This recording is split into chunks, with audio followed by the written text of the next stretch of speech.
Welcome back to another episode of Wildly Adequate, the show about anything, everything, and today, video games. Hello, welcome. This episode, what number is it? I don't know, because this is one of our bonus episodes that will be going out around the holidays when we decide to take some time off. So to explain this episode, every year, this will be the 7th year now, I have run the annual URSO Game Awards pool. If you don't know what the Game Awards are, it's basically the Oscars, but for video games. So I run a little pool, and we are going to do that on the show. So right now, we're going to go through all the nominees. We're going to select all our guesses. Then I'm going to splice in the results where we go through to see who won. If you want to play at home, I'll figure that out later. And also, we're filming this on the night we recorded episode 36. Yo, can you send the link out to can we post it on Wildly Adequate? Yeah, we're going to do that? That's what I'm thinking. Oh, okay, cool. As if it wasn't obvious enough that we recorded this on the same night that Pablo was on the show because he's sitting here and not Mark. But don't worry, Mark's going to do the survey too. And when we splice in the footage from December whatever, Mark will probably be back. Pablo, say hi to the audience for this episode. Hey guys. I would like to just grab something really quick. What question are you on, Patrick? Wait, you're not supposed to do it. You're not supposed to do it. Bozo. Why are you saying Also, You're not talking to your Patrick mic, and first of all. Malcolm are here. Dua Lipa's so hot. There you go. Patrick and Malcolm are here too. Oh, thanks, man. Dua Lipa's hot. Thanks, Jerk. I got to question 3. And Do you think Dua Lipa's hot? I think so. She reminds me of Sydney. Thank you. Huh? Thank you. Oh. You took it as a compliment? Yeah. What? I think Sydney's pretty. Sydney is pretty. I would hope so. Sydney is pretty.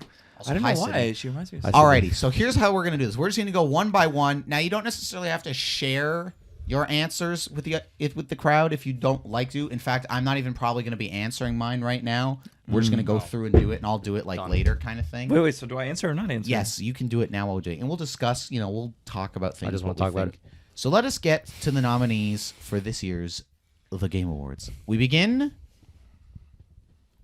with the big one, fellas. Game of the year. Game of the motherfucking year. Our nominees are Alan Wake 2, Baldur's Gate 3, Spider-Man 2, Resident Evil 4, the remake, of course, Super Mario Bros. Wonder, and a little game called The Legend of Zelda: Tears of the Kingdom. Ain't no way a remake is getting Game of the Year. Ain't no way. Wow. There's no way. It's a hard pass on Resident Evil 4. Yeah. Here's the thing. Game of the Year is always the toughest one for me to decide on voting on. Ask anybody early on in this year, slam dunk, take it to the bank. Zelda. However, a little game came out of nowhere called Baldur's Gate 3. Now, in case you're curious, I should have mentioned this at the top. I also have open last year's results from the Game Awards, in case we would like to check back on that. And the site OpenCritic that I like, which is essentially Metacritic, but for video games where it's got the scores. So, for example, on their 2023 Hall of Fame, which is like the 12 highest games, and it gets updated as the year goes on, Baldur's Gate 3 currently at number 1 with a 96. Right behind it, Zelda, also with a 96. So we're neck and fucking neck here in terms of, the highest. Damn. Obviously, you have RE4 on here at 92. Okay. Spider-Man down at 91. Mario Wonder at 91. Wow, Dave the Diver made it up there. Right? So this is the question every year, and specifically this year, because it's been such a monster year. So, who's going to get it? So hold on. I need to have good guesses here because my money is on the line. Right? Yes, there's a $5 entry pool thing. For us, we'll figure it out later. And if you're playing at home, again, this is coming out the same Donate day money as so the we can results, take it. so- Yeah, the only way for you to access the survey is by first putting in your credit card. Donate $5. So what's it going to be, fellas? What do you mean? We're not filling it out, are we? Well, I'm Yes. filling it out This is myself, like your but I'm not going to opinion. tell you. Well, sure. It's just, for the light discussion of all. Here's the thing. I can start if you go ahead. I personally think it's between Baldur's Gate and Zelda. However, what I will toss out, I'm playing Alan Wake 2 right now. Ooh. It's fantastic. And it just came out a couple weeks ago. And it has, I believe, 8 total nominations, same as Baldur's Alrighty. Gate 3. So I also think out of it from that perspective where I'm like, this game just came out and it has the Got a same huge amount of impact. nominations as Baldur's Gate 3. So does that factor into things at all? You're laughing at. What are you laughing at? There's 31 categories for Yeah. me. It's a lot. That's what We're I'm gonna saying. blow through some of them. This is just the big one. Game of the year is always the big Wait, one. we're doing 31 categories? Yes, there are 31 total categories. But some of them we can blow through. Some of them I also think are clear, obvious answers. But so game of the year. Does everybody have, specifically you two and well, also Pablo? Yeah. Is everybody Here- locked here- in? Here's the thing. I was gonna go biased, Mm. but now I'm trying to take into account, what you guys are saying, what the critics are saying. Mhm. I was gonna put my vote on Spider-Man 2, Mm. but I really don't think it's gonna be the winner. Mm. Now that I think about it, Mm. I was seeing a lot of stuff about Alan Wake 2 and how it was Alan doing Alan Wake 2 and how it was doing so well, and so I'm Mhm. just gonna stick with Alan Wake. Stay with Alan Wake. All right, here we go. I'm gonna say Baldur's Gate. Baldur's Gate for Pablo. We Phenomenal arrive game. next at Best Game I Direction. just don't know anything about this shit. Awarded for outstanding There you creative go. vision and innovation in game design. All the games here, it's the same 5 minus Resident Evil 4. Now, in case anyone wants reference, last year, Elden Ring, Elden Game Ring. of the Year, and Best Direction. Now, this doesn't always happen, but there But- is a history of Best or Game of the Year also winning Best Game Direction. So if you went with Zelda I'm or gonna double Baldur's down and go Gate Baldur's or Gate. Alan Wake, Mario, Spider-Man, whatever, there's a chance doubling down pays off. I'm doubling down. so you're gonna double down. Sure. Are we content here? We're content here. Okay, moving along. See, some of these we don't have to spend all day on. Best narrative. Now, this is also hard because I haven't played all these games on here. Alan Wake 2, Baldur's Gate 3, Cyberpunk 2077, Phantom Liberty, which is the big story expansion they did, Final Fantasy 16, Marvel Spider-Man 2. There's a story, right? Yes, so this is best narrative for outstanding storytelling and narrative development in a game. Last year, God of War Ragnarok. Here's the thing. Final Fantasy 16, haven't played it, doesn't really factor in for me. Spider-Man, loved it, don't think it has a chance at this Yeah. thing. Not a chance. I think it's down to Alan Wake, Baldur's Gate, and Cyberpunk for best story. What's Alan Wake about? It's about Alan Wake. This Alan is waking up. harder to describe than the first game is basically Alan Wake is a writer who goes to like this small kind of like town in Washington Okay. to kind of like get away from everything because he's got writer's block. And like a couple hours after being there, his wife basically like falls into the lake outside their cabin and gets like taken by this sort of dark presence. And it's kind of like very fourth wall breaking and like meta narrative, but it's just about him being like a writer dealing with this kind of like horror situation happening, but he keeps finding these pages that he typed that he doesn't remember typing, but he'll read one and it's like, and then a monster came in through a window and then the fucking monster comes in through the window. That's all I need to know. And the second one builds on that and has like kind of like some murder mystery vibes and all that kind of shit. See, I would say Baldur's Gate just because You're such a biased pig. I really am. I mean, I played 3 of these games.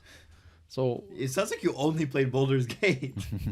I played Spider-Man and I grew with Spider-Man had like, there's a Are story, you done, but by the way?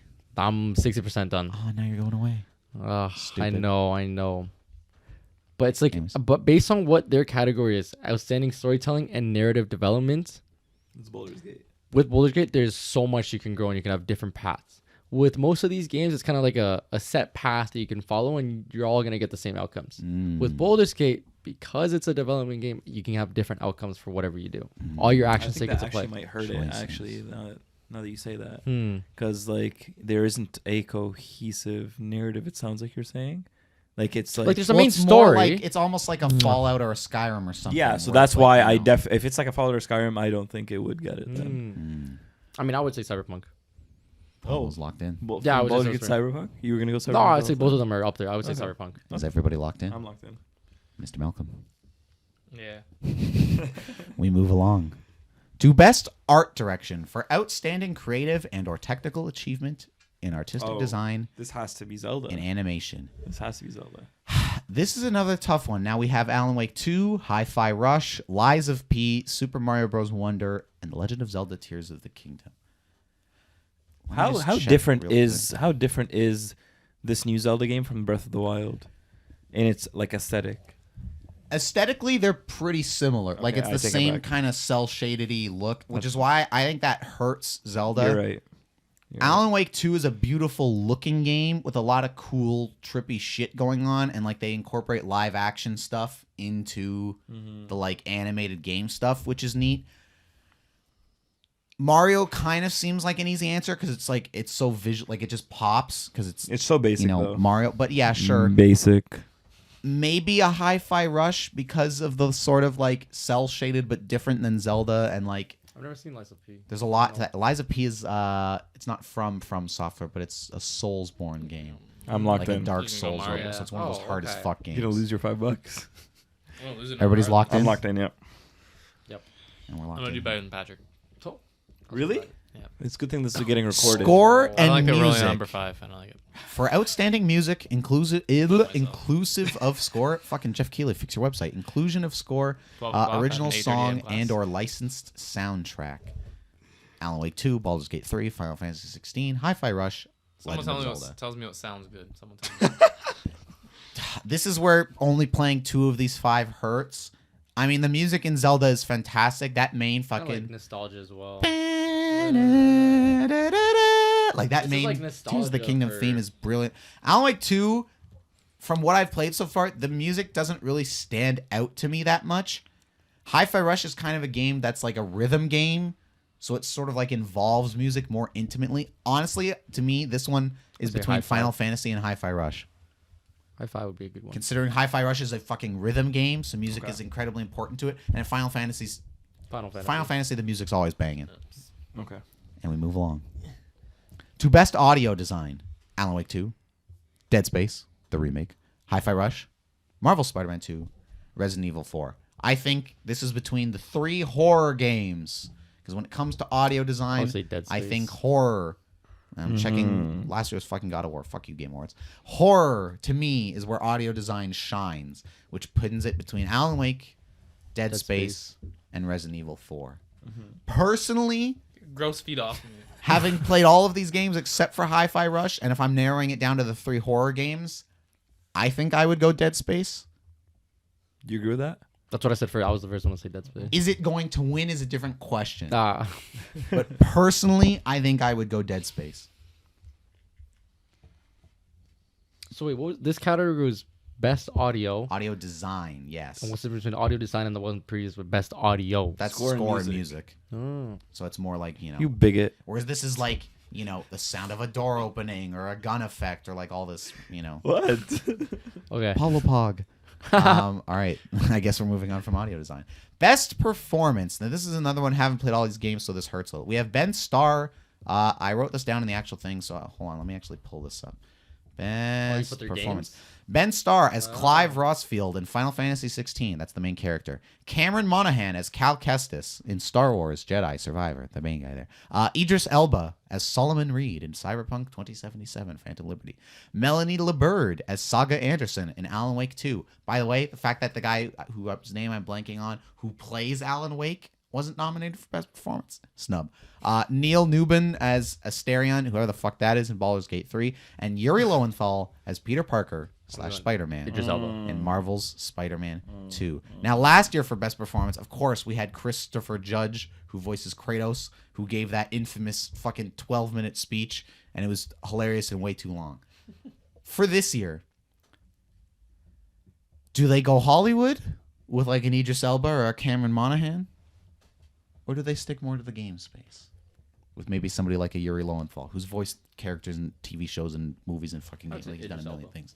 I like Idris Elba. Shut up, Hollywood. Paolo's going That's your new nickname. Hollywood. I have not played Jedi Survivor yet, but from what I remember of Cal Kestis What's in Kim K Star doing on the Wars screen there? Survivor, what? Kim K? That's Melanie K. LeBird. That does not look like Kim Oh, K. I was looking at it from weird angle. I was looking at it from weird angle. She looked like Kim K for a second. Were your eyes closed? Okay. I would hope maybe Yuri, because obviously he's great as Peter and Spider-Man. However, who is it? This Neil Newbin guy as Asterion might Favorite? be the favorite purely just because is that the guy with the white hair? Yep. I feel like I've seen so many people talk about that guy in Baldur's Gate 3 that I think this Neil Newbin dude has a shot at probably maybe taking it. So you think it would be Neil Newman? If I probably It's $5 you're dying for, Patrick. no, it's not just the $5. It's all the $5 added up together. It's the pool. It's gonna be a bunch of money. So yeah, I don't know, but also I'd like Yuri. Be $100. Give it to Spider. Yeah, if 50 people play. Mark. that how math works? Malcolm. I have 25 people play. I did the math wrong. Innovation in accessibility, recognizing software and or hardware 20 that is people. pushing the medium 20 people forward. play. Yep, you're absolutely right. By adding features, technology, and content to help games be played and enjoyed by an even wider audience. So this So is not Mortal Kombat one. I this would is basically the type of award. I believe Last of Us Part 2 won it the year it came out because it's like, how many accessibility features do you have? Like, Last of Us has this type of things where it's like, do you want to like hold triangle to open a door or do you just want to tap it? Well, how is Diablo on here for accessibility features? For all the things they give people, I don't know. It's Spider-Man, boys. Move next. Spider-Man next. Sony usually does good in this respect Thank you. Thanks. All right, Thanks for having my back. because they won with God of War and Last of Us, so that's at least 2 in the like past couple years. I think Spider-Man's definitely got a shot. The rest I don't necessarily know enough about to pick, so I'd have to sit and really stew on that. Mortal Kombat and Street Fighter, I just don't get how either one of those being a fighting game. You need to have specific controls for it. Yeah, like I feel like that's all input and combos. I don't get that. I'm just not up. I mean, I play Mortal Kombat 1 a little, but I'm not up on it. So anyways, moving on. You should play. Games for impact, for a thought-provoking game with a pro-social meaning or message. I don't know a single one. Now this is where we get into the more like indie side of things. was gonna say, Space for the Unbound is a game I would like to play at some point. I hear good things. It is no Okay. I know longer what I'm on going the Open Critic Hall of Fame, but Like oops. the space of the Unbound for me. But that I don't necessarily know what it's about, but I know I hear good things. Chance of Centaur, couldn't tell you. Goodbye Volcano High, couldn't tell you. Chia, from what I understand, was like received well enough, but it wasn't anything to light up the world. Terra Nil, Terra couldn't Nil tell was you cool. anything. I would assume the other front runner in this, other than maybe a Space for the Look at it on Unbound, Netflix. Look at would that. be Space of the Venba, Unbound, right? Venba? because I know that game has like The runner-up? cultural and like significance and all that. Like, Here's it got, all Oh, that okay. stuff nowadays, all right. I mean, you know, it's the Game Awards. Plus, Venba, I believe we'll get to it, is also up for best indie game. Interesting. Wow. So there's some buzz about it, you know. Wow. What are you doing with Patrick? I'm not telling you. Why? You can't all have the same answers. We're not 'cause, gonna. you know, we Yeah, gotta I mix want it my up. $5. Yeah. I want the pool of money, baby. Best ongoing game. Now, one of these we're gonna get to makes no fucking sense, but whatever. gotta be Fortnite. Awarded to a game for outstanding development of ongoing content that evolves the player experience. Cyberpunk. If it's Get out not, of here. if it's basically not just- Fortnite, It's then Fortnite. It's basically just asking you. It's like, what's the best game as a service? Pretty much. Last year, Final Fantasy 14 online won. This year, Final Fantasy 16 is up. Nope, that's 14 again. I don't know how to fucking read. I gotta change that. Hold on a second. Could it win back to back? 14. wait, is it gonna update in real time my survey? No, you have to refresh Oh yeah, it doesn't fucking matter. So then maybe it makes more sense than I thought. We've got Apex Legends, Cyberpunk 2077, Final Fantasy 14, Fortnite, and Genshin Impact. Here's the thing: Fortnite just had like its biggest player count ever Yes, with the sir. classic mode thing they just brought back. However, I don't know if that's like too recent that it's not gonna get When factored does in. it when does Oh, when it it count? when does it stream? When does the Game Awards stream? December 7th. So there's still a few weeks, It's gonna get. but I forget when voting actually happens. It's gonna get factored in. So Fortnite's definitely We love up there. Fortnite. We love Fortnite. Apex maybe. Fortnite OG map. Genshin Impact I haven't heard about in a while. Apex is Final really Fantasy good too, 14 though, I don't know. And Cyberpunk seems weird to me too because it's like Cum that's a City. single player game Genshin's fun too. that they just Cum added City on stuff there. to. So I don't know. Anyways, moving on. Fortnite. Best community support. So it's basically like, you know, studio with community No Man's support. Sky. We have Really. Baldur's Gate 3, Cyberpunk 2077, Destiny So 2, cool in Final here now. Fantasy 16 or 14, and No Man's Sky. Meeny, miny, mo. Baldur's Gate.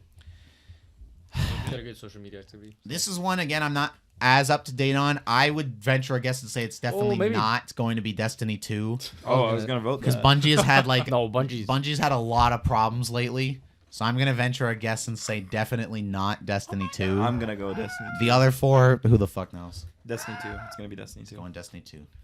Moving along. Best Wow, indie we're only at game. 12, huh? Here we go. For indie game of the year, we've got Cocoon, I'm going Dave. Venba's not here. Dave the Diver. I lied to your face. It's on something else. So then I need to change my vote. Dredge, Oh my goodness. Sea of Stars, and Viewfinder, which is that puzzle game where you hold up like the photograph and then it like becomes part of the Viewfinder's world. That's good cool. though. Now, I was according going- to OpenCritic, Dave the It'd be Diver Dave, right? is at a 90. Sea of Stars. Sea of is good Stars is too. at an 89, and those are the only two games on here that are also in the indie list. I would say Dave. Now, here's the thing. I would have probably said it was between Dave the Diver and Sea of Stars. However, there was controversy that I learned about today. Because Dave the Diver, even though it was developed by a small team, was apparently funded by some, Really? Like, big-ass really? corporation. So now people are basically saying, like, well, It how is doesn't it an count. indie Let's go. Small indie company. How's it an indie game if it had all this funding Are behind we it? recording a podcast or tea time? What's going on? Because normally tea time, an tea indie time. game is considered like, smaller budget, small yeah. team, which is what this was, but they had Then I think it should be all the Action Line budget. to Viewfinder then. So it's like Viewfinder had good buzz. All these games had good buzz and reviewed well. So this is another tough one. Dave the Diver, does the controversy hurt it or not? I think so. Who knows? We'll see what happens. Best debut. That was it. Where Venba comes back. Best debut indie game So it's basically a studio's. Pizza Tower. It's for a studio's first game, basically indie game. We have Cocoon, Dredge, Pizza Tower, which you laugh but reviewed very well. Venba, which again second time being on here, and Viewfinder. This is another tough one.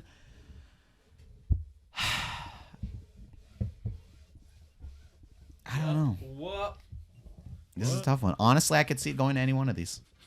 Not that helps with selecting. Helps me. Next, best mobile game.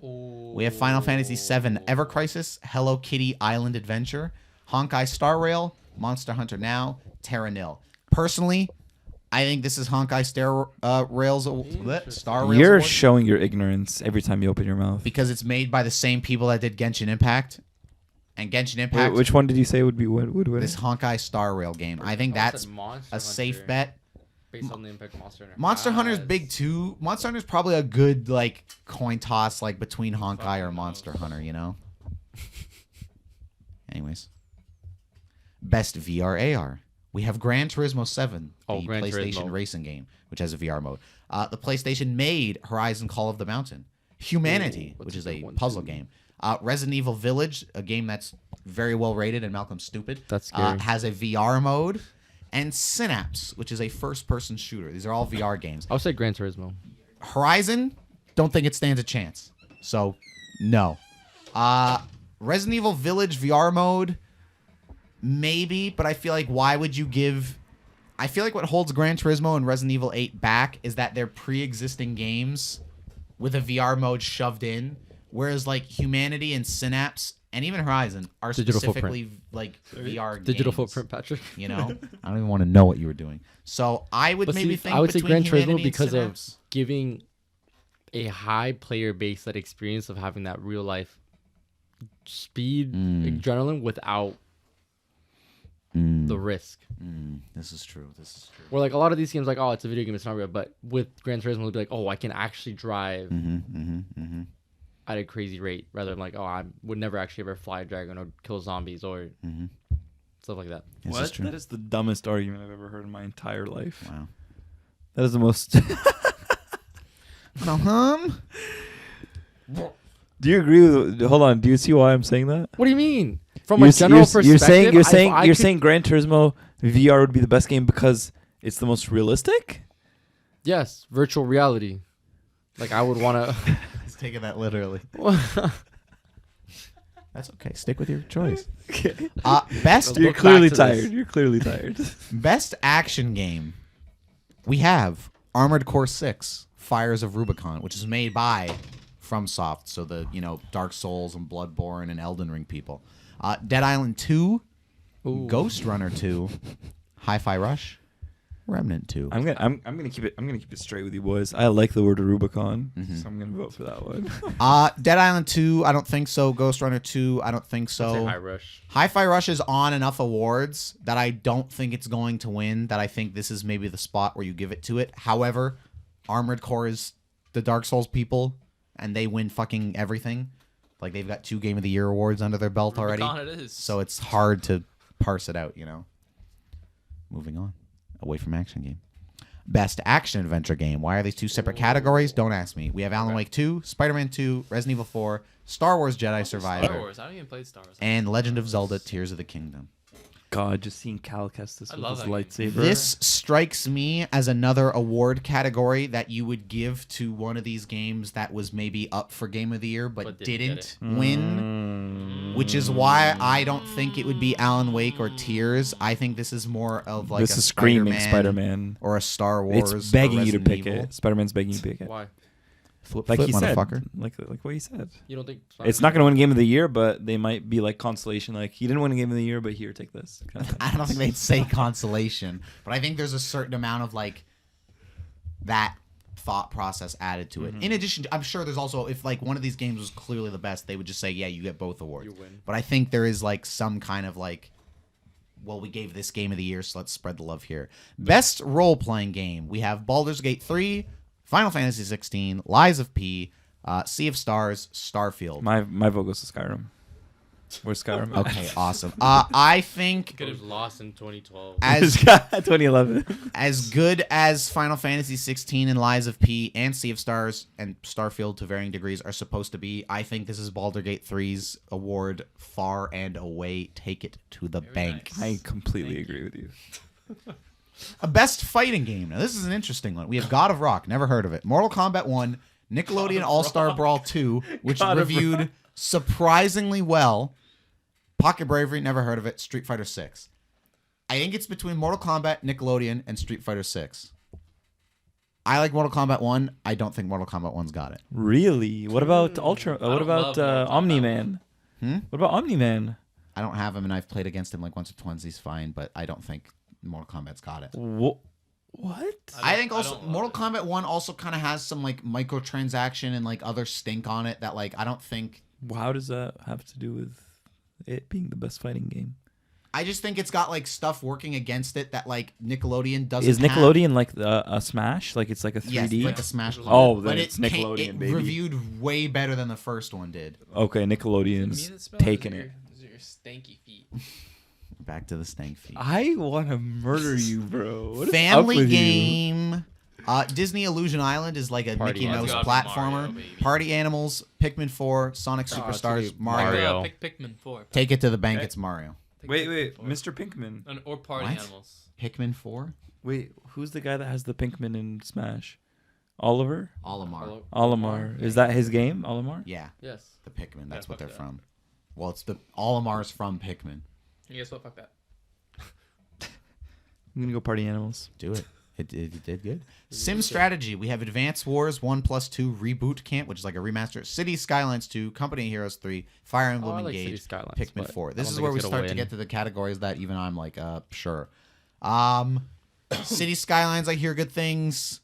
Pikmin 4, obviously, Nintendo reviewed well. Fire Emblem, I know people like. Company of Heroes and Advanced Wars, I don't know enough. That tank looks cool. I'm going that one. Perfect. Advanced Wars. It's gotta be Pikmin It's got 4. I actually reboot. played Advanced Wars. Yeah, I was gonna not say, this these are version. remasters of the old ones. Yeah. Oh my God, Advanced Wars. Yes. That's the one with like the blue and the red Yeah, tanks. Here And we go. Yes. Yep. I'm going Advanced Wars, There you baby. go. Sports This slash racing is game. We have tough. EA Sports FC 24, which, by the way, I don't know if you guys know, FIFA took the license away from Yeah. EA, so I it's no promise longer you I called know. FIFA. They've rebranded it. Yeah. And they're going to We make knew. their own FIFA game. It's not going to sell as well. So we have EA Sports FC 24, F1 23, Forza Motorsport, Hot Wheels Unleashed 2, this is tough. Turbocharged, and The Crew. It's definitely not the Motorfest. crew. Does FIFA never not win this award? Like, Well, let's take a quick look to what won sports game it last was FIFA, year. obviously, right? So I don't think it not even. Sports and racing was Gran Turismo 7. Oh, last sports and year. racing. Why group those two things together? Yeah, it's kind of weird. I say Forza Motorsport. Forza definitely has.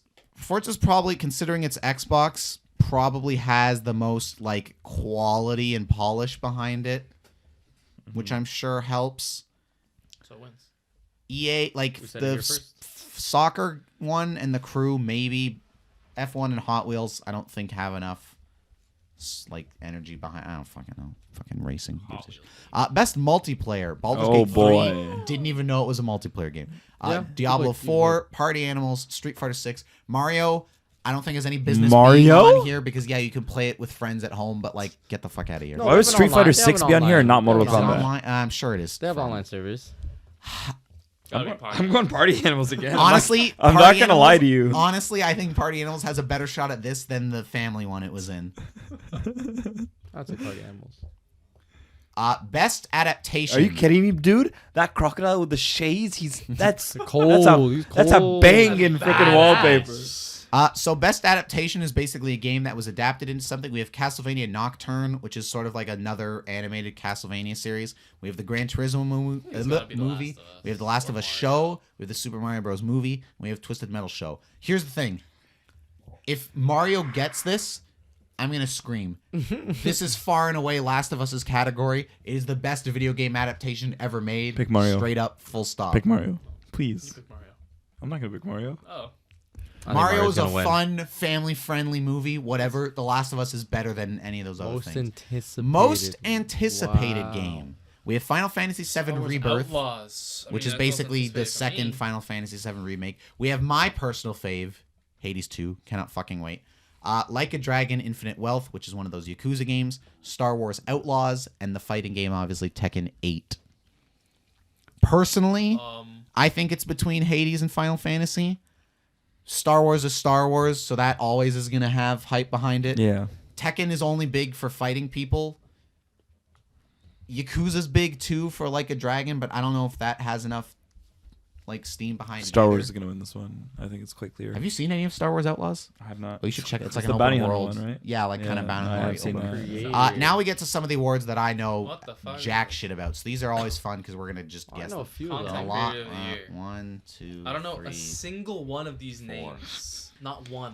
Any Iron content Mouse. creators? Quackity? I don't know. Pick one. Have fun. I like Quackity. Quackity. I like Quackity. Best esports people game. make games. We have Counter Strike Ooh. 2, Dota 2, League of Legends, PUBG Mobile, and Valorant. League, baby. Ew, no, Valorant. These are games I am not involved in. It is a world outside of my own. Actually, I could see Valorant being Valorant. in this. It's probably Okay, Valorant. for the last 4 categories here, what I would like to do is each of us pick a different person Okay. I so want that we $5. aren't all the same want $5. one, Demon one. and we're each going to get one. So, Demon. Malcolm, this is yours.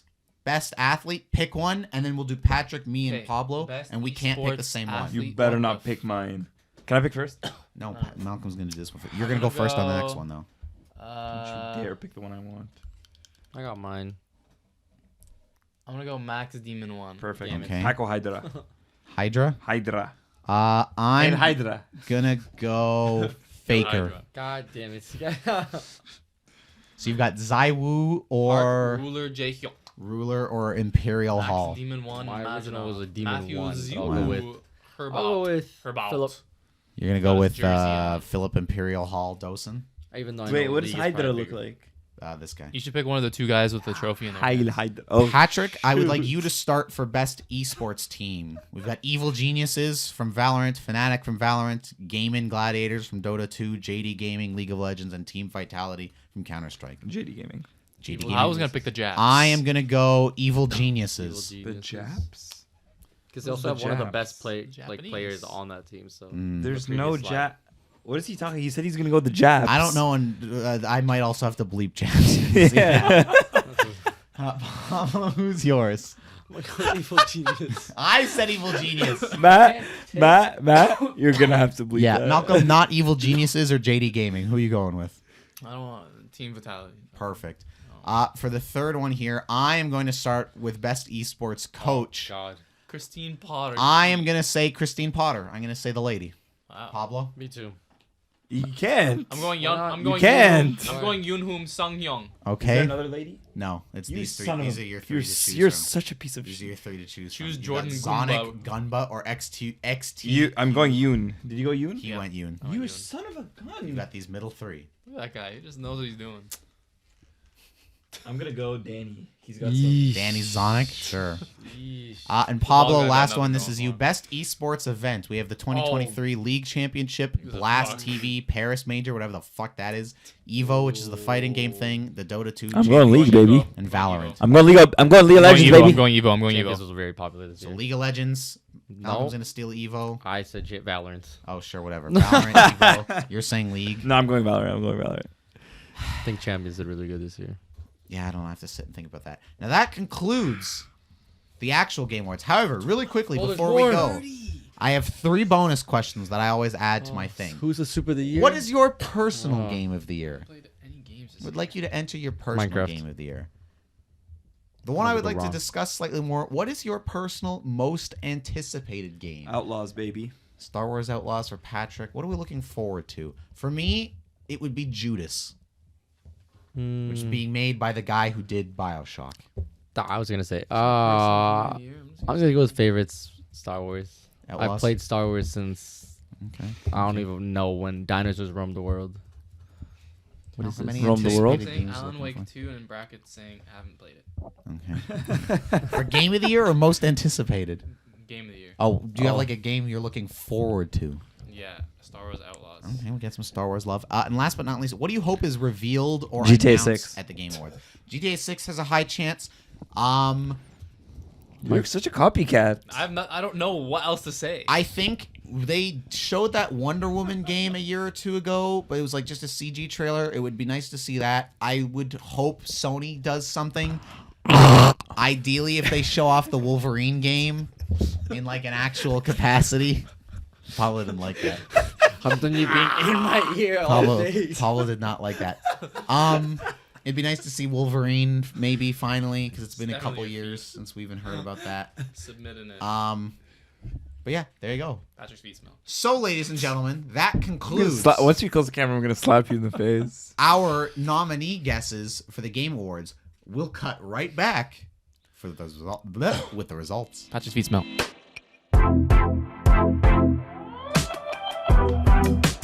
And just like that, we're back with the power of editing. Pablo is no longer here. Mark is, and we are back. And what about our clothes? And our clothes are different. And we're all in different We're in spots. different spots. And what we're- about the shot? It could be slightly different. And the shot might be slightly different. And what else? And what else? And I don't remember if it's You're the not same wearing your TV headphones. background. What? I not am. wearing your No, these are Mark's, but yeah. Hello everybody. Welcome back. As you've just seen in the previous section of the show, we did all our guesses and predictions for the Game Awards 2023. And I did them off camera as well. And Mark did his off camera. And we are He now lost. going to just sort of recap things a little. There's some things I'd like to talk to you guys about, with the event itself. What did we think? What did we like? What did we not like? All that shit.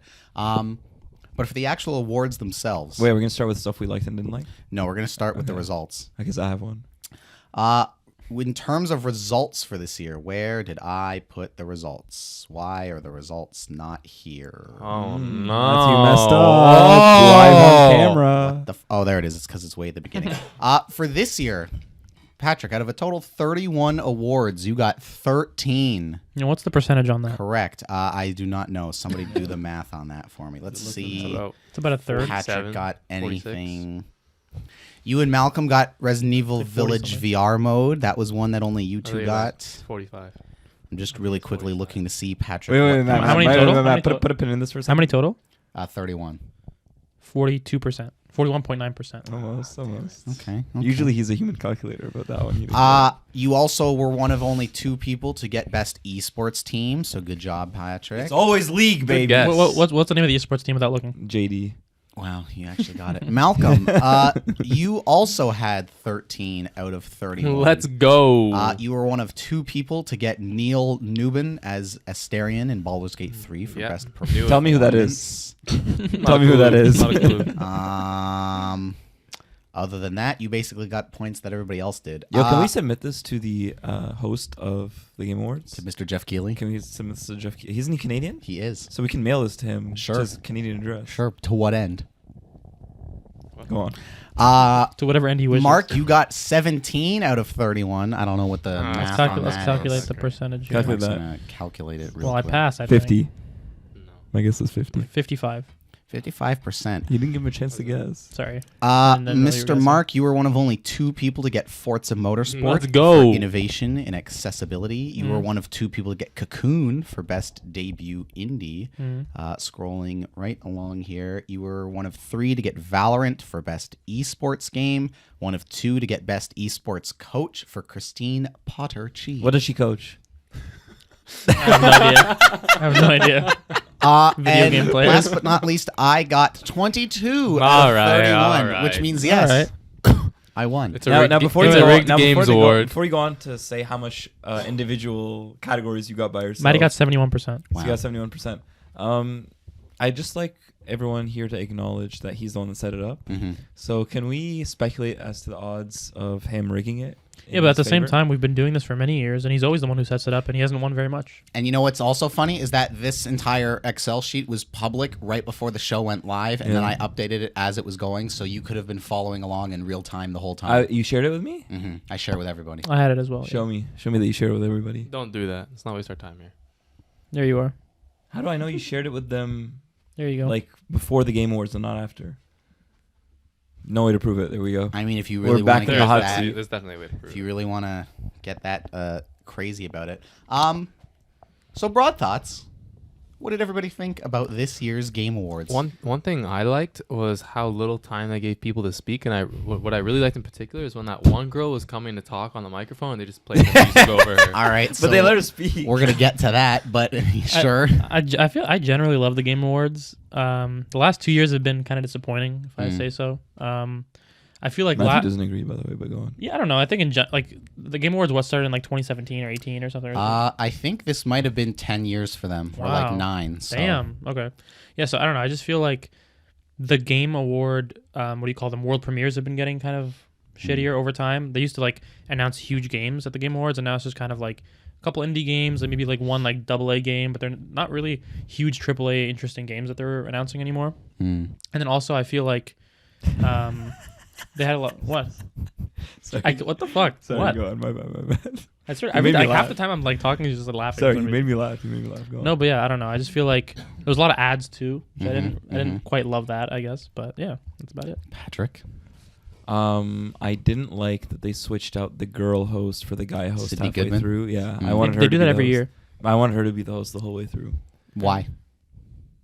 I just think it would have been. I think the viewership would have been higher if she was the host the whole way through.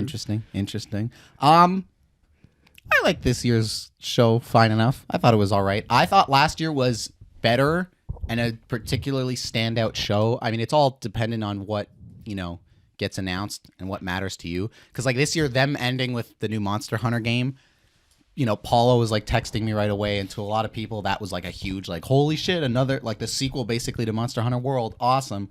But for me, it didn't necessarily like I don't give a shit about Monster Hunter. Whereas like last year when it was Hades 2 and Judas, which is the new game by the BioShock creator, seeing shit like that was like I lost my fucking mind. Where I was like so happy. I mean, you two were there. You played them? You And- played those games? No, they're not out yet. Neither of them are out yet. Oh, okay. When When did they come out? I don't know. Oh, you're so Hopefully excited next about year. them. You'd think you'd know when they come They out. don't have dates yet. Okay. Hopefully next year. Go Actually, on. Judas might have a date of like spring of next year, which I hope I'm not wrong about that because I want it now. But yeah, overall, I thought it was fine. I mean, I guess now's as good a time as any to go through some of the announcements. I always keep like a running note. Let's see what I can remember here. Exodus was that sci-fi game that they had Matthew McConaughey come out and introduce. 'Cause That was he's very apparently cool. in it. If I'm being honest, it looks a little generic-y third-person like sci-fi shooter, but it looked cool enough. Like Callisto Protocol type. Kind of, but just not horror. And one of the gaming podcasts I listened to recently, they were basically, I guess they've got a website for this Exodus game, and like they have a whole page that explains like not even the game story, but like all the lore leading up to it. And it starts like in the near future of like, humans start going out to space, and then it cuts to like 16,000 years later, like all this crazy shit's happening in space and whatever. So the premise sounds cool. I like, as Matthew McConaughey, Mr. All Right himself mentioned, they're kind of dealing with like time dilation and all that shit, which as soon as I hear that and he talks about like Interstellar, I'm like, let's fucking go, because Interstellar's rad. God of War Valhalla, the DLC to God of War Ragnarok, it is out. I have not started it yet. I hear it's fantastic. And it seems like it's got some cool narrative components, and it sort of seems like it's tying back to the Greek games before the two I hear Norse it games. hints at a future game in Egyptian times. Also that. Well, the going rumor for years before they showed God of War 2018 was that it was going to be like the Egyptian mythology, but then obviously they strayed away from that and went to the Norse stuff with these two games. But mild spoilers for God of War 2018. What I really like about God of War 2018 was when they established this idea that like all the different pantheons kind of coexist, whether it's on like the same planet or different dimensions, like whatever it is, but they all exist because like 2018 makes it very clear that like, hey, this is the same Kratos who was just in like 5 games with like the Greek mythology, and like, you know, people have heard of him. People before. have heard him. That's one of the coolest things in the 2018 one is when people like talk about him and they're like, you're that fucking Ghost of Sparta guy, right? Or they make reference to like when Mimir will say whatever, it's like, yeah, you killed that whole pantheon of gods. And it's like, he's this known kind of quantity. Quantity? Entity? Quantity. He's this known quantity? Yes. What is that? What does that mean? Like he's a known element in this world. People know of him. Entity. Quantity. Am I losing my mind? I think both work. I guess. Both work. Both are acceptable. Quantity? Yes. I guess you could use that in the sense of just like he exists. He's a number. He's like he's one thing. I guess. He's a known piece of this puzzle. Okay.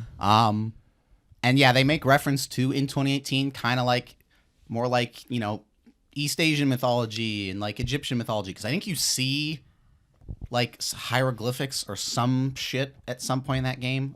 They were like, I saw a picture. It was like pyramids off in the distance. That would be so cool. I don't know what they plan on doing next with God of War. It kind of feels like Ragnarok ends in such a good place that it's like, well, you really don't need like to have Kratos just be like, I'm angry again and I'm gonna go kill all kinds of gods again. Kind of seems like it defeats the purpose of his arc He's been in through Ragnarok. He's been through such like a full circle. Exactly.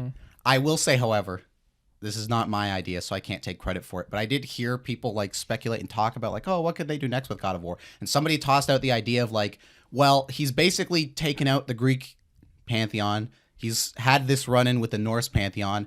Their idea was basically like, what if the Japanese and the Egyptian and like, you know, Aztec kind of thing, or like Native American thing, like if all the other pantheons out there basically caught wind of this and were like, fuck, this guy's going after pantheons. And they basically like, rather than him going after them, they invaded and like went after him. All the kind of pantheons like joining up and shit. Could be cool. But anyways, God of War DLC, it's out. I haven't played it yet. I hear it's fantastic. They showed Hellblade 2 again. Looks still good. Microsoft exclusive. Microsoft exclusive, which makes me sad, but just fucking put it out already, you scumbags. Are you gonna play on PC or something?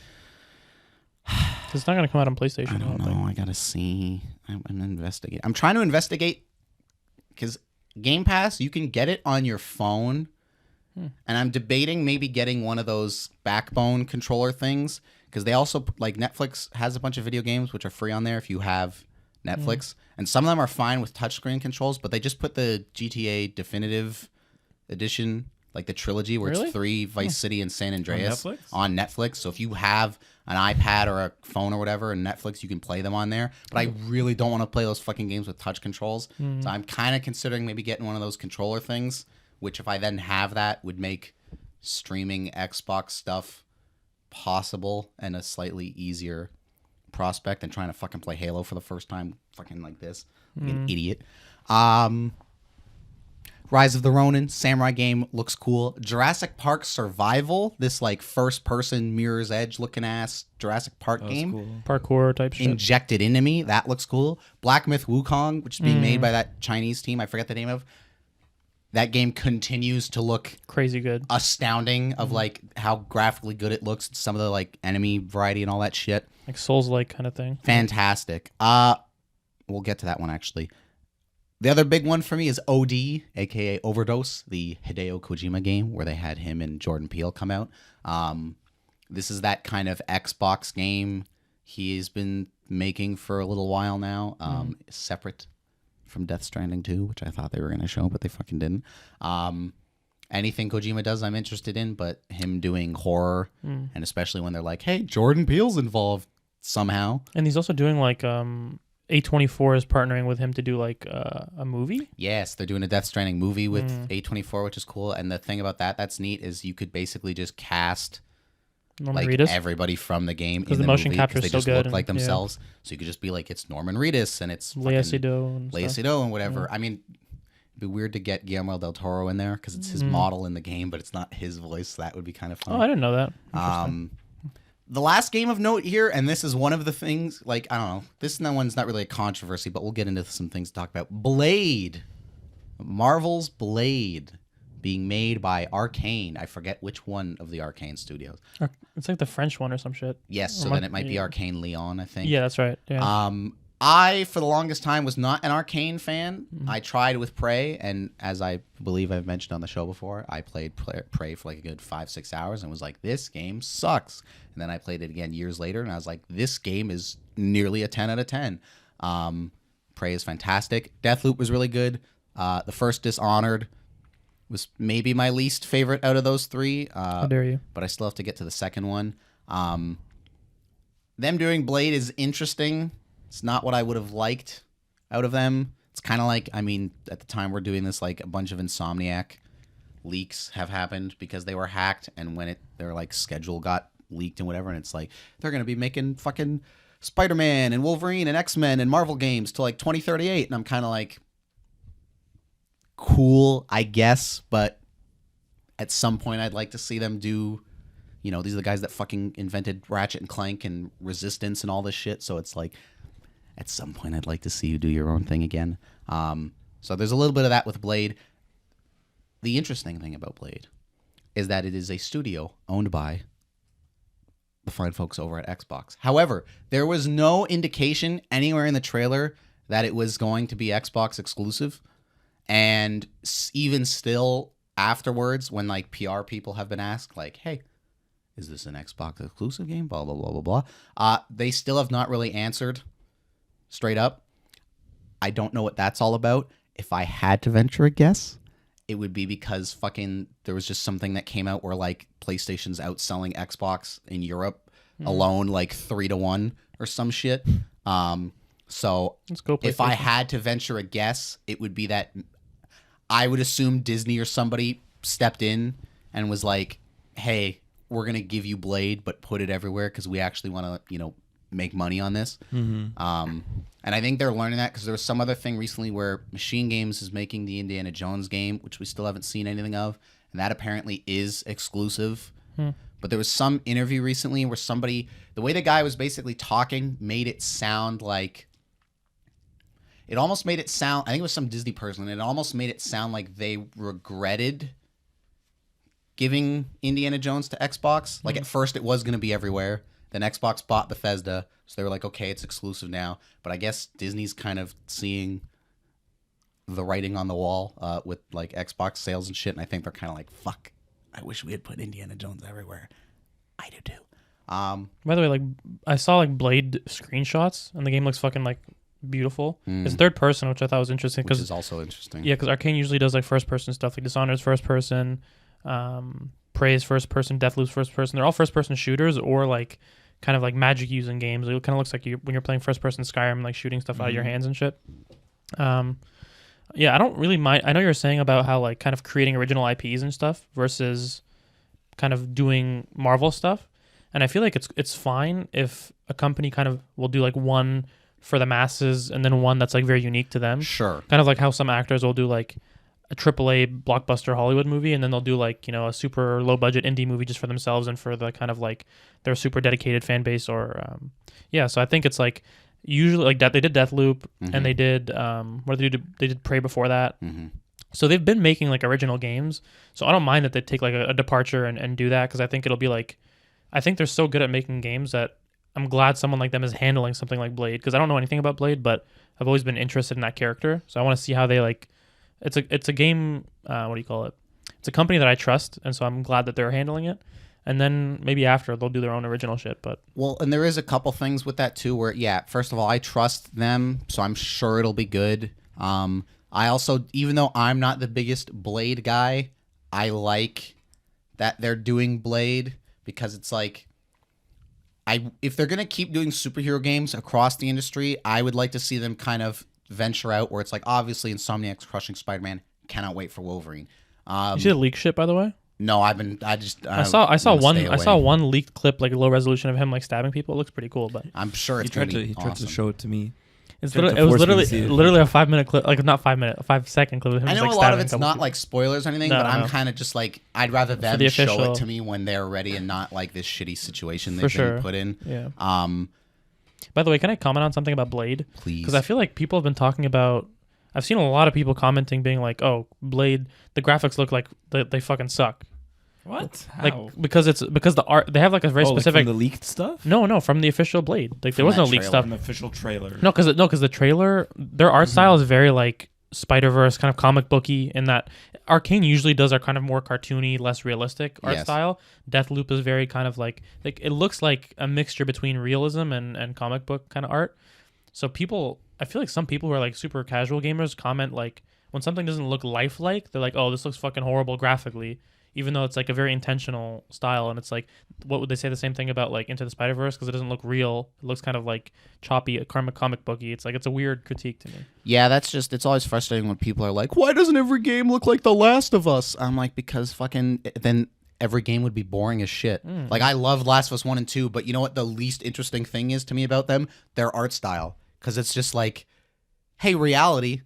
And it's like, okay, that's not interesting. It's like, you know, I think it's beautiful. It's in its own way. it's but beautiful and it's technically impressive, but it's not like, you know, creative. an indie necessarily. game with like Shovel Knight or Hotline Miami with the pixel art and the colors. That's like infinitely more It's- interesting to me. It's interesting that you say that because I feel like looking at a game like Shovel Knight, I would say like I think it's more beautiful than a game like Last of Us in terms of like visuals. Hmm.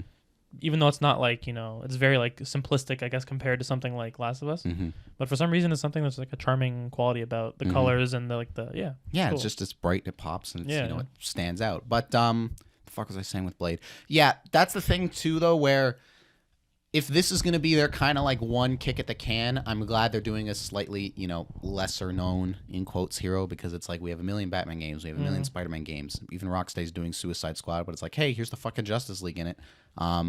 That Wonder I Woman wanna game play is that. being made. There's an Iron Man game being made. Like it's all these like it's all the big characters, but I like the idea of them being like, give us Blade If you and got- you know let us take a swing at it. If you guys had to pick one character, not necessarily just superhero, but one character that you've always wished that they made make like a really good game for, because they've made like, I feel like they've made games for certain superheroes and characters, and the games just end up being like whack. But if a company like Insomniac that made Spider-Man, Spider-Man 2, fully invested all their money and time into a different character, like what would you wish that character would be, or a superhero even? Because to me, it's like I feel like I've always wanted a good Superman game. Superman, I have two, and Superman was going to be one of Yeah. them. And I think there doesn't exist a great Superman game because it's hard to do.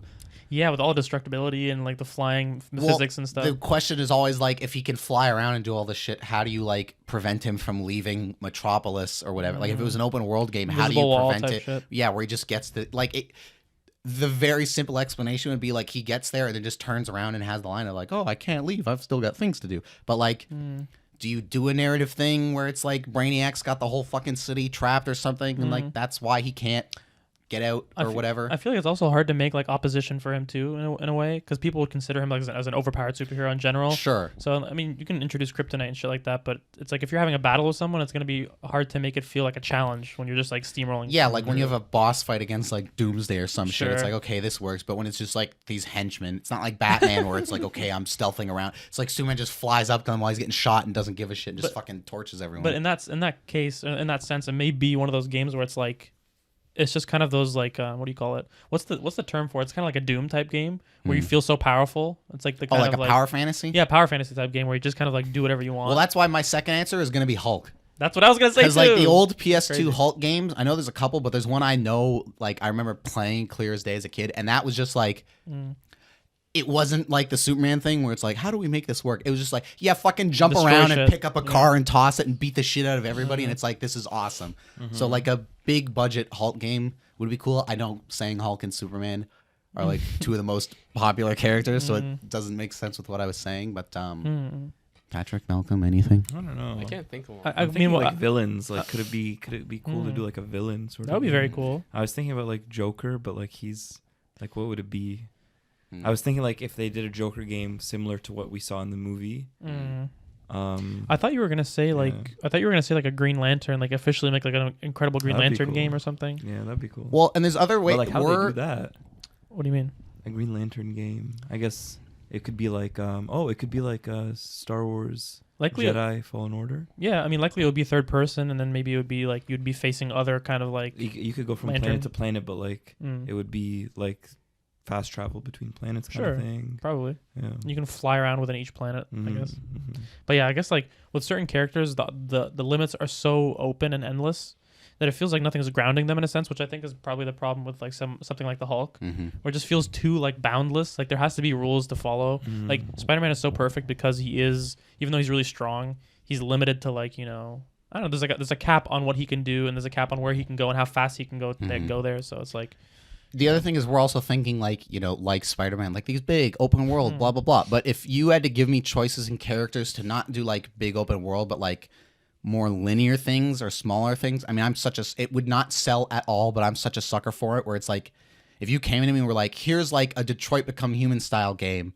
but it's about the Question or whatever, like where it's more Question? like the faceless DC detective looking dude. hmm. Like if you gave me a game about that where it's like, here's a game that it's like not about combat and it's not this open world thing, it is more just like cutscenes and making choices, but you're a fucking detective and Like all a this Telltale shit. type thing. Like it's like, give me that every day You of know, the week. you mentioned villain, and one that comes to my mind that would be so sick is like Magneto.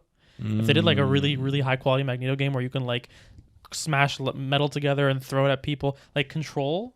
I played Control. The like the psychic abilities in Control when you pick up shit and throw it at people. It's so like. It's almost like the same quality that Kratos has with the axe, where it feels like magnetic. Like you throw it and you like catch it. Like when you throw shit in that game, it feels so like earthy and like grounded and like impactful. So if you did that shit with like what were we saying, Magneto, that would feel so like satisfying to like pick stuff up and you can feel like your controller rumble and you pick up a big truck and you throw it or crush it and it's like yeah. Speaking of the X-Men, something I think would be really interesting because I love Mystique. It's just a Mystique game because I love the idea of being able to turn into whoever you want and being able to do like whatever you want. That's true. And that's another thing where it's Okay, like, in a sense, in a way. Okay.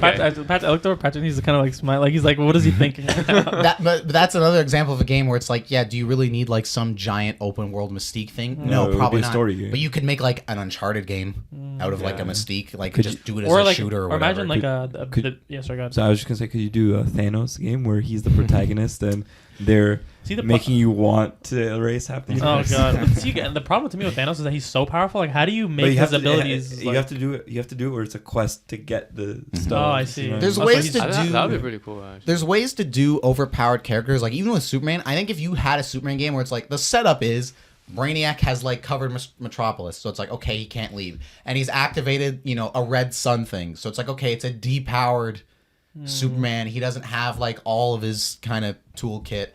We can kind of like play with it. Like I think there's ways to do characters like that. It just even like because people have said like, what if they made like a Flash game? And it's like, yes, awesome. haven't done that yet. But it's like, but how do you limit like the speed. how? Yeah, first of Yeah. all, how does the game? I mean, I guess there's ways to do it, but it's like first of all, your game has to run fast enough, literally, no pun intended, so that he can get from point A to B in a way that doesn't feel like it's too slow. And even when he's fighting people, it's the same thing of like, yeah. well, what's the challenge in him fighting like regular henchmen? Unless he's fighting another speedster or Captain Cold or one of these fucking guys. To me, How for- would you fight another speedster too? Like, Yeah. What would that look like? Yeah, exactly. I mean, Injustice 2, that's one of my favorite cutscenes when him and Reverse Flash are fighting and they're just running all over the place and But like it's through just the a highway cutscene. traffic. But that's the thing; you're not playing it. yeah. Yeah.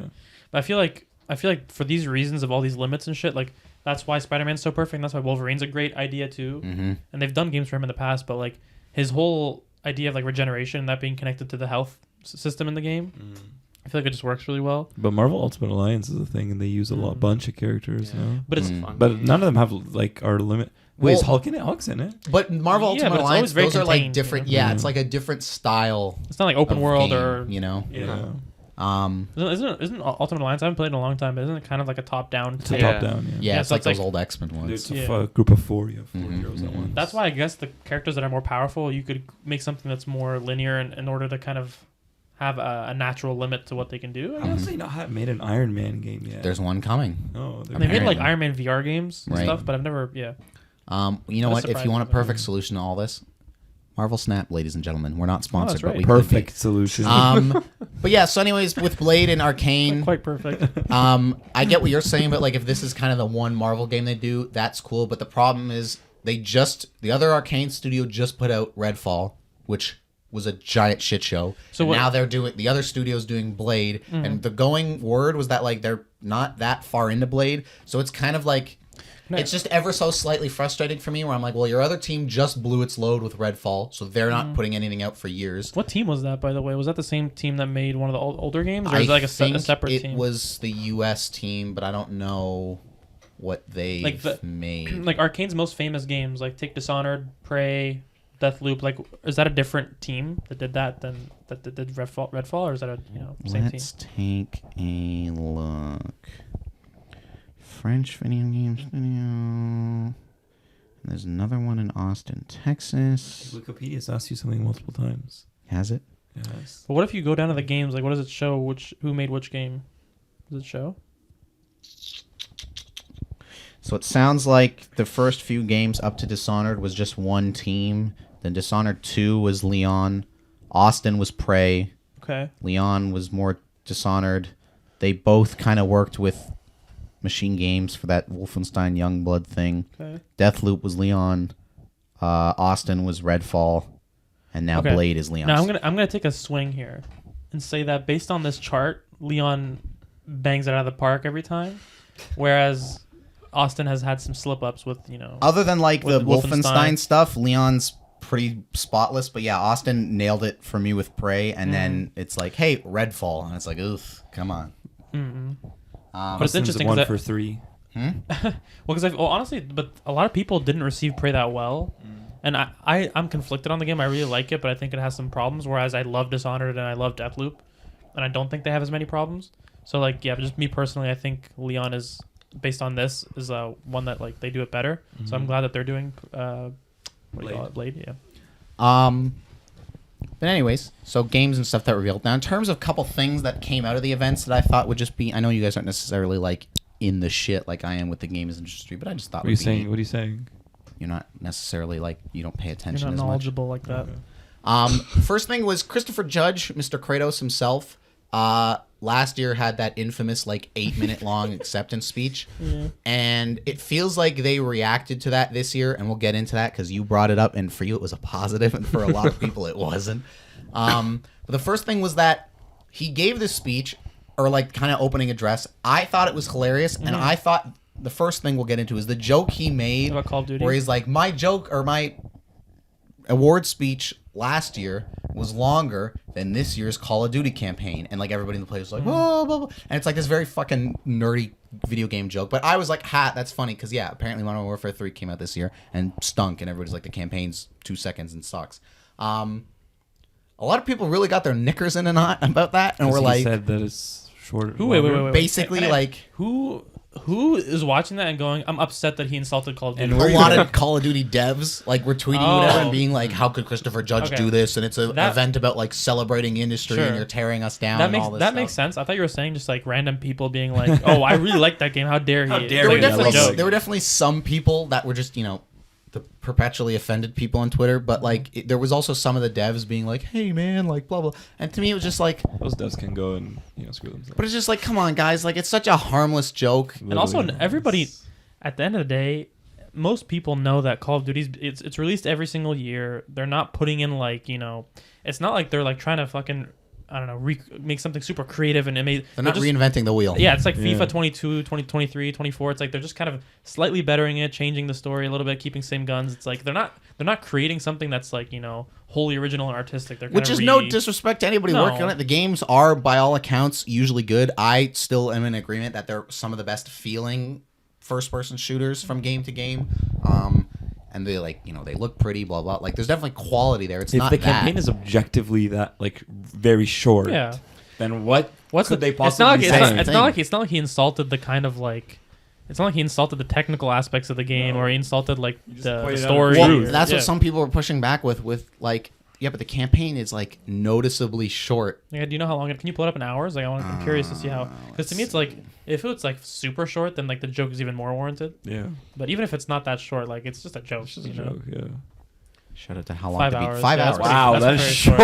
short. No, that is so short. Most games nowadays are at least 10 to 15, right? So Yeah, and especially again something that is this like big AAA, $100 game, $100 million $89. budget and all this Yeah. shit.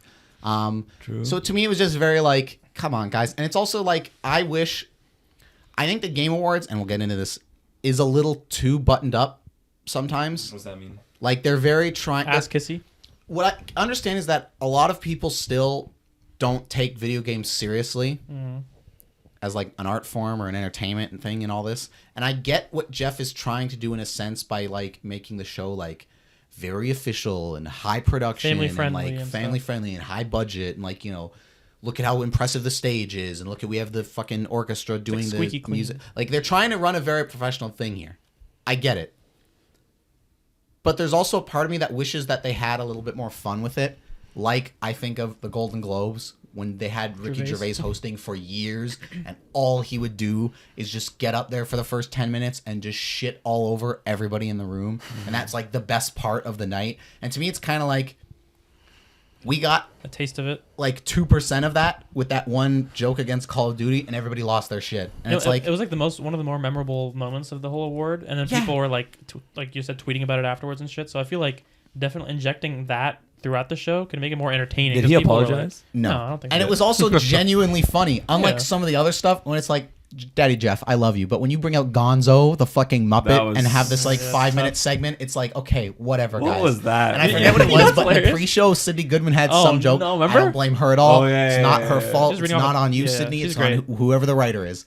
But there was definitely one joke she had in the pre-show where like all She had, of us like, sitting, 5 jokes in but the we were all pre-show. sitting in the room, and there's definitely, I forget what it was, but there was one specific one where we were all just kind of like, Ah, ugh, that was rough. And that's what I'm saying, where it's like for him to come out and have like one actually funny joke that landed. They had to. They Dude, what had the to have fuck? had the audience with like a laugh, like Maybe. sign. Did you- Some of them laughed. You know It was what's like, there's nothing funny. no, but when here. they were when Cindy Goodman was doing the pre-show, I didn't really hear many people laugh at all. It seemed like, but Jeff, Am I maybe. misremembering? Maybe. But what I was thinking is like, I don't know. To me, it's almost as if they're trying to, like with the whole Gonzo thing. It's like he's like, look, guys, it's Gonzo, and it's like your demographic is like 18 to 34. They kept referencing What are they Gonzo doing? in the pre-show, Yeah. and I was like, "Who's Gonzo?" Gonzo's coming. They're like, "Gonzo's coming." We get excited, guys. I'm like, "Who is this?" And then finally, the Muppet shows up. I'm like, "What is happening?" I mean, Gonzo. Why is a Muppet on stage right now at the Game Awards? I'm surprised you've never heard of Gonzo because historically I've said that you look like him a little bit. Have you said that? Yeah, that's like a, I remember that. Well, we'll blow through the next few things a little quickly here because I'm gonna have to skedaddle, pick up Varsh soon, Yeah. so we won't belabor this too. But the Can we next put up a picture of me and Gonzo side by side? we can.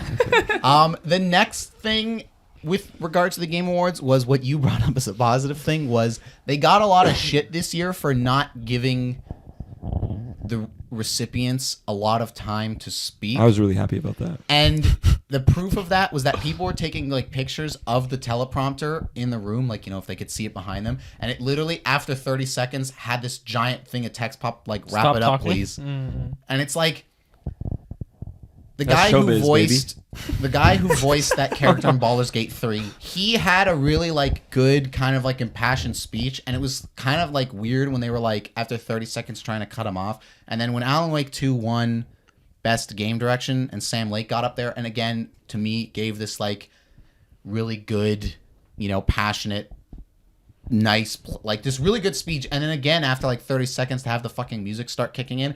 I get that it's a bit of a reaction to last year with the Kratos guy, Christopher Judge, like going on and on and on. I get that, but to me it's like, even though to some people that's like the boring part of the show and they would rather like more announcements or whatever, but it's like, why did I say whatever twice? People were frustrated, and I think validly so, when it's like you invite Matthew McConaughey to come up on stage and talk for however many minutes he was up there doing his thing. And it's like, yeah, it's funny and he's charming and whatever, but it's like, okay. Then you bring Anthony Mackie out and he goes on for like minutes at a time because like he's doing fucking crowd work or whatever. Like it's the fucking Comedy Cellar. that's kind of weird. Where he was just like watching it live was interesting because he was just kind of like unlike crowd work that you see in the comedy show, you don't hear what other people are saying. Sure. So he's just kind of like, oh, no, you didn't say that, whatever. And then he's just like kind of yelling at people. So it's Yeah. kind of not entertaining to watch. It was just him kind of going on. And I don't even necessarily blame him as No. much because I know people were like shouting Sure, out he's from just the replying crowd. to people. So it's like I get that he's just, you know, I'm sure he's just like, oh, like yeah, I'm just gonna fuck around with people a bit. But it's like you give him minutes at a time, you give Matthew McConaughey minutes But not at the a time, developers and shit. and it's like, but then yeah, and then like these other Hollywood people, you have Timothée Chalamet come out and announce Game of the Year For no reason. for what reason? reason. How is he he's- linked to the game He's world? not connected to anything. He's In not. He any wasn't. way. He wasn't in a game. He's not gonna be in an upcoming game. He's just like. As soon as he came out, I was like, okay, he's going to announce that he's in something because he was at, and I know Hideo Kojima posts all the time on his Instagram that like Ari Aster was just at his studio and people were like freaking out. He posts when like famous people are at Kojima Productions, and he had posted Timothy Chalamet like a few days before the awards. When he came out, I was like, they're going to bring Kojima back out again, and they're going to talk about Death Stranding 2, and fucking Timothy Chalamet's in it or whatever. And then it's like, You know what I think? and here's the game of the year. He's It's Willy like, Wonka. why You know is what- he I'm doing Willy this? Wonka, I and here's the game. What I of was the gonna year. say is I really do think it's just like he has a big movie coming out. Yeah. Let's just get him out there. They probably like paid him a shit ton of money to be like, hey, Say these 2 words. say these words, and then also kind of get your face in the public. Like this demographic may not know much about the movie that's coming. I don't know. I don't want to see that kind of movie. It looks, Well- I don't like him. I'm so not obsessed, but like the song is stuck in my head. The one where it goes, you know the one I'm Which talking one? about. The one where it's like, come with me. Oh, God. Yeah, that one, yeah. And you'll. Here's the thing, though. be It goes back to what I was saying about the wanna keep awards going. trying to, like, tighten the ship a little bit and, like, you know, whatever. Where it feels like them having these Hollywood people in. Don't get me wrong. If they're in a game, more power to you. I get that it brings eyes. Fucking one of the best E3 moments, now that E3's dead, of all time, will always be fucking Keanu Reeves coming out at the Xbox Cyberpunk? showcase where they were showing Cyberpunk and they played the trailer and then it was him in the game and everybody was like, what the fuck? And then the stage pulls up and it's him there kind of thing. And we get the infamous "you're breathtaking" moment.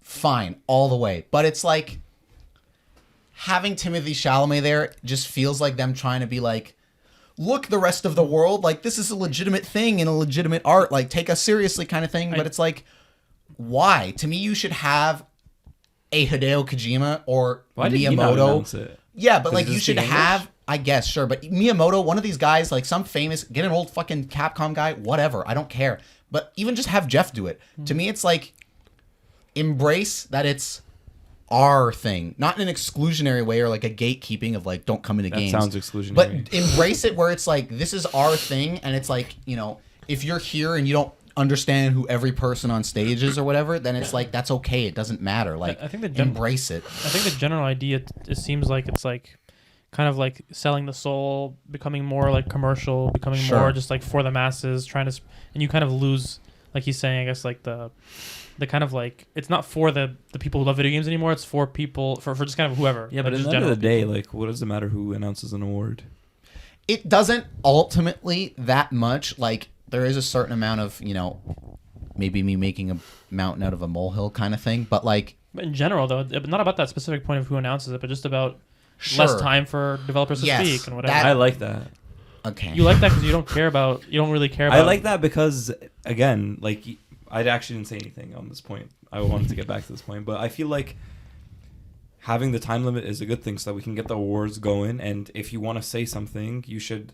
If you can say something with less words, that's Yeah, but better. 30 seconds. but Like, there's you can say the same thing. But 30 Sure. seconds is crazy, is it But not? there's two counters to this. First of all, yes, I think 30 seconds, and even way Jeff too Keighley was short. saying after was like, yeah, we kind of overdid it a bit. I think 30 seconds is ridiculous. To me, you got to give people at least a minute, minute and a half Yeah. kind of thing. But the other thing is, people were also mad because there were a couple times where Jeff got up and blew through like 4 or 5 awards without anybody coming on stage. It was just like, here's the best indie game, blah, blah, blah, and here's the best multiplayer game, blah, and like just running through them. And then people are like, well, if it's an award show, like, Bring what's the the people point up. in you just blowing through these? And then my other thing is like, Yeah, you want to.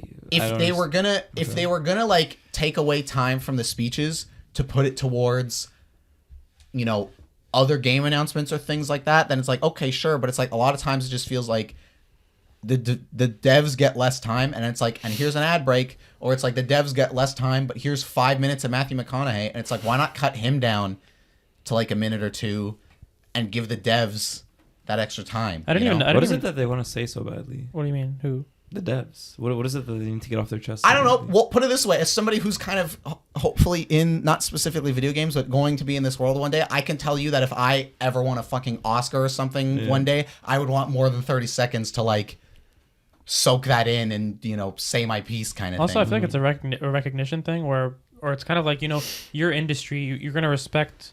Ultimately, I'm sure developers respect me. developers. Yeah, respect me. I feel like ultimately developers want to hear from, like, it probably means the most to them when other developers give them praise because it's like, you know, it's just like if you're a soccer player, it would mean a lot to you to hear a big soccer player complimenting what you're doing. So it's like, because I didn't even notice that a lot of games they didn't bring anybody up. Because I think last year they'd be like best multiplayer and they would go up and they would give them the award and they'd have a little bit. Sports coach would go up. No, Some of them definitely get would not. relegated to like the pre-show or like. But like you know, last year there were some that were like multiplayer, best what's the other one? They said indie game. Like none of those went up, but usually they would go up. I feel like indie games should have had a place. Did it go up? I don't remember if it did. I don't think it did, if memory serves. But like that's a thing to me where it's like, yeah, indie game should go up kind of thing because it's like that. That is you recognizing That's like that a best entire game. portion of the gaming industry of like, hey, team of 10 people working out of somebody's house that isn't fucking EA or Ubisoft. Like, this is your moment to kind of like celebrate and relish in you winning this award and being recognized and all that stuff. So it's like, I don't know. Overall, Okay, you guys broke me. 45 seconds. No. the other thing is, again, I get Jeff Keighley's in a tough spot. People also brought up the valid complaint of like, or like the Greg Miller guy who works at Kind of Funny that I watch them too. He had this great moment on one of their shows where he was like, hey, every year for the past few years, I've been hosting the DICE Awards, which is another gaming award show. And he's like, there are no announcements at that show. All the winners are picked by devs. It's not by like, you know, the media outlets and all these places. He's like, the devs have as long as they want to talk or whatever. And he's like, and nobody watches that show. He's like, it has viewership and whatever, but it's nowhere close to the Game Awards. And it's like, because even though a lot of people, myself included to an extent, say, yeah, give the devs more time, blah, blah, blah, blah, blah, blah, blah. It's like, but most people aren't sitting and watching the DICE Awards. So I get there is a certain amount of like, to give Mr. Daddy Jeff Keighley Honestly, it needs to be more credit. about the announcements and they need to give more time for announcements and stuff like Mark said. Yeah, but at the end of the day, it's an award show, so they should also give a lot of time to like recognizing the awards side of it. They do need to give time for that, but they need to acknowledge why people are tuning in. Like, Sure. I feel like more people are tuning in But it's not for the announcements. No, but there are shows that are like, to me, I understand what you're saying, but there are shows that are like announcement shows. Yeah. Like when they do like a PlayStation showcase or whatever, it's for showcasing PlayStation games and PlayStation products. Yeah. But this is like an award show ultimately. Yeah. So I feel like it should at least be like 50-50, like awards giving people time to like, you know, have their kind of glorious moment. Yeah. And then like half like exciting new announcements. Well, the thing is they've built their, in my opinion, they've Their built brand. their brand or their show around the idea of like, yes, World it's premieres. it's world premieres and it's Yes, the awards, idea is so- people go into it expecting to see cool shit at the end of the day. And some people like people tossed out the idea of like, well, what if you did the show still 3 hours, but the first hour was just awards, and then you spent like the next 2 hours just like doing it like when Keighley does Summer Games Fest in like June or whatever, where it's like just 2 hours of announcements. Wouldn't it lose people is the problem? If it's like, if you're not, if you're there, I guess you're saying you could just watch the second half or whatever. And people bring up that of like, well, if everybody knows that going in, the first hour is going to be like way less viewership, and then the next 2 hours will be like way higher. And to me, I'm kind of like, I guess, but I would rather just do it that way personally, of like give everybody their time to shine, then do like this sort of almost separate, like now and here's the show kind of But thing. like, I like it better, like inner me too. split up And kind of thing. I think the reason why is because you're like this. You have more stamina watching it. Because I feel like even as someone who actually like watching the devs come up and like talk about the game and talk about what it took and whatever, and like it's interesting to see. But if it was just like that for an hour straight, I feel like I get burnt out very easily.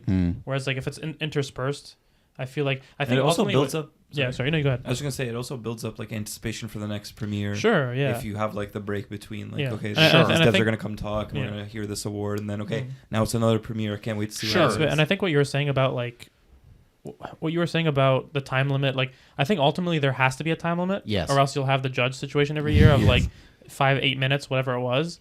So I feel like, but I think an argument could be made definitely, and even like you said, Keighley acknowledged it himself that it Yeah. should be longer because at the end of the day, it's like we're trying to celebrate video games and the people who've made them and give them awards and give them time to like, you know, To be express honest- themselves. To And be honest, I didn't know it was 30 seconds. I didn't know exactly 30 seconds, but Yeah. it did seem way shorter than, because like I remember like when the first award was like brought up, someone was still talking and the music started playing, like playing them off, and I was like, oh shit, they're actually it's playing a them lot off. of Yeah. stuff.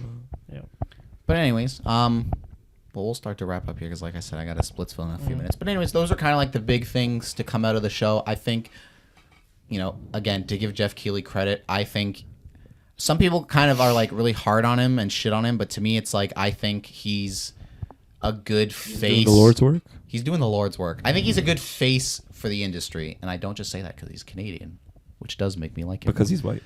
Nope, definitely not that. Nope, not that at all. Especially that. Definitely not that.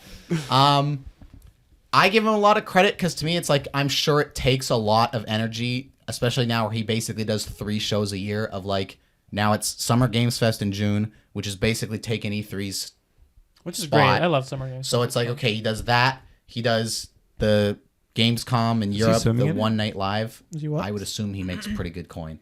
But he does the one night live in like the fall for Gamescom, and then at the end of the year he does Game Awards. So I give him all the credit in the world for, even if every show is not perfect and like this year, for example, maybe seems like a slightly weaker year for like announcements and Much things weaker. like that. I give him credit and the benefit of the doubt of like, you can tell he cares and that Yeah. he gives a shit and that he actually plays games. It's not like some of these people, like the PlayStation boss guy, Jim Ryan, is leaving in the new year, who's been there for a few years now, but everybody always used to make fun of him when like anytime somebody would catch him at like a convention or Clearly something not a or an gamer. interview, it'd be like, Jim Ryan, what are you playing now kind of thing. And whatever the most recent PS5 game was, it's like, well, right now I'm currently playing Gran Turismo 7, which you can play on PlayStation 5. And then when Spider-Man 2 comes out, it's like, what are you playing now, Jim? Well, I'm playing Spider-Man 2, which you can buy on PlayStation 5. And we have a bundle now, too. And it's like, yeah, thanks, Jim.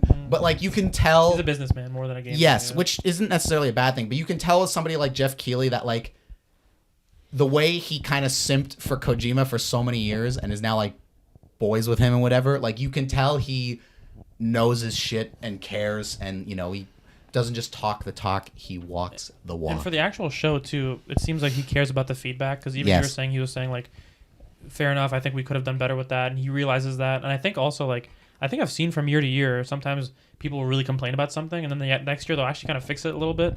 So it's not just like Yes. oh fuck you, They everybody. do we're doing adjust, whatever. and I'm Okay. sure next year it'll be a little better and Good they'll news. tweak it and things. There's Good zero. news. Yeah, there's zero way next year they're gonna have the same Gonzo. time limit. Oh, that's the only thing in my head. No, they're gonna have a Muppet for Gonzo's sure. They gonna always be have a back. Muppet. But the They thing always is, have a Muppet? they've had Muppets like multiple times now. I don't know why. Yeah, There this was isn't the Oscar the first Grouch. time. No, Oscar the Grouch was there last like a couple of years ago. Yeah, like Gonzo being here is not the first time a yeah, Muppet has Can shown we, up. can we get the feedback out there to Mr. Keeley? Sure, That's what do you why wanna we say to send Jeff? this tape. I That's feel why like I feel like people have more problems, like bigger problems with the show, so that ends up probably being something he doesn't really hear that much. True. But it's definitely something that he should You take should, you notes should of. hear it. No, you should Yeah. have Well, anyways, I got to skedaddle now, fellas, so we'll wrap this up. Thank you for tuning in. This is our first bonus episode You didn't while end we're up on. telling them how Pablo did. Fuck Pablo. Not very well. I don't think he We'll actually. say that I don't much. think he actually entered anything. Oh, What? Yeah, I know. This is our first of the 3 bonus episodes we've got going out while we're on holidays right now. Bye. And I know this was a very nerdy inside baseball episode, but I hope you enjoyed it. And if you didn't, deal with it. This is coming out very long after. This the will Game also Awards. be this will be a That's something we few need to talk weeks about for Is after. this coming, the- is this coming Game out? Awards. Is this coming out in January? No, it'll be. I think it's like December 30th. That's Oh, something I we need to see. discuss in the new year. Yeah, we'll figure it out. Anyways, I gotta go. Thank you. Goodbye. See I hope ya. you enjoyed the show.